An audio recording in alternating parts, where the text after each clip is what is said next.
पदाचा आणि माझ्याकडे ज्या काही जबाबदाऱ्या आहेत, महाराष्ट्र नवनिर्माण सेनेचे मी सरचिटणीस आहे, मी बारामती लोकसभा मतदारसंघाचा संघटक आहे। या सगळ्या पदांचा मी आज राजीनामा दिला आहे, कारण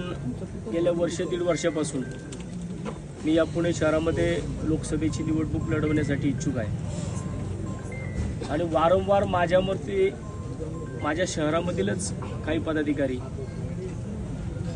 जे काही कधी स्वतः इच्छुक नव्हते, परंतु ज्यावेळेस निवडणुका प्रत्यक्षात जवळ आल्या त्यावेळेस निवडणुकांच्या इच्छुकांची यादी पुढे वाढत गेली आणि मागच्या महिन्यामध्ये ज्यावेळेस सन्माननीय राजसाहेब ठाकरेंनी सगळ्या लोकसभा मतदारसंघांचे अहवाल मागवले होते, त्याच्यामध्ये ज्या लोकांवरती पुणे शहराच्या जबाबदाऱ्या होत्या, या लोकांनी पुणे शहरामध्ये जो अहवाल तयार केला त्या अहवालामध्ये पुणे शहर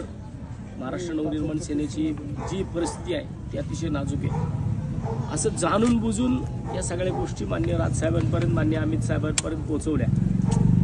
एक निगेटिव्ह अहवाल जो पक्ष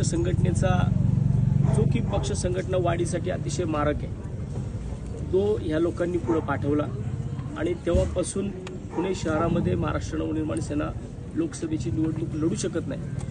अशा प्रकारचे ज्यावेळेस अप्रोच केले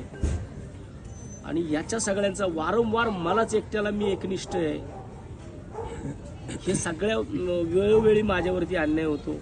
आणि शेवटी मग मला आज माझ्या या सगळ्या गोष्टींचा कडेलोट झाला।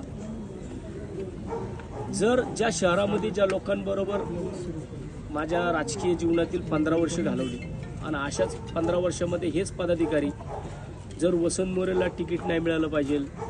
पक्ष संघटनेने निवडणूक नाही लढवली पाहिजे, यासाठी जर निगेटिव्ह पद्धतीने अहवाल सामान्य साहेबांपर्यंत पाठवत असतील तर मला वाटतं की अशा लोकांमध्ये काम करणं मला जमणार नाही। त्यामुळे मी आज माझ्या सगळ्या पदांचा मी माझ्या स्वतःच्या हाताने माझे सगळे परतीचे दोर कापलेले आहेत। मी आत्तापर्यंत मला